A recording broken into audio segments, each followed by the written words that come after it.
یاد رکھیے بہت ساری نیکیاں ہیں گناہوں کو مٹاتی ہیں، لیکن بہت سارے گناہ ایسے ہیں جو بغیر توبہ کے معاف نہیں ہوتے۔ پہلے بھی کئی محفل میں عرض کر چکا ہوں، کسی کی زندگی میں نمازیں رہ گئی ہیں، چاہے ایک نماز رہ گئی ہو۔ آج کل تو حالات ایسے ہیں کہ ہم نے کبھی حساب بھی نہیں لگایا، زندگی کی جو نمازیں رہ گئی ہیں، اللہ سے کروڑ مرتبہ توبہ کر لیں، کروڑ روپیہ اللہ کے راستے میں صدقہ کریں، جب تک نماز کی قضا نہیں کریں گے نا جان نہیں چھوٹے گی۔ وہ نمازیں ہمارے ذمے ہیں۔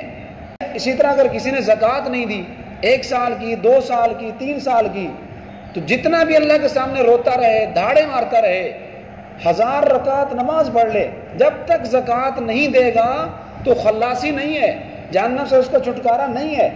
اس کی بخشش، اس کی توبہ ہے کہ وہ زکوٰۃ دے۔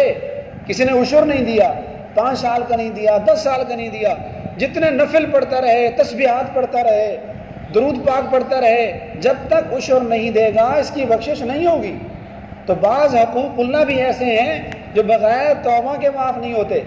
اسی طرح حقوق العباد کا معاملہ بھی یہی ہے، جتنا بندہ نمازی ہو، جتنا حاجی ہو، جتنا روزے رکھ لے، اگر کسی بندے کا حق کھایا ہوا ہے جب تک واپس نہیں کرے گا تو اس کی بخشش نہیں ہوگی، اللہ اس سے راضی نہیں ہوگا۔ یہ اللہ کا قانون ہے، یہ ہم مولوی کو سختی نہیں کر رہے۔ حدیث میں، قرآن مجید میں اللہ پاک نے خود بتلا دیا، کسی کا دل دکھایا، کسی کو تکلیف دی، اس کو ایذا پہنچائی ہے، جب تک اس سے معافی نہیں مانگے گا تو بخشش نہیں ہوگی۔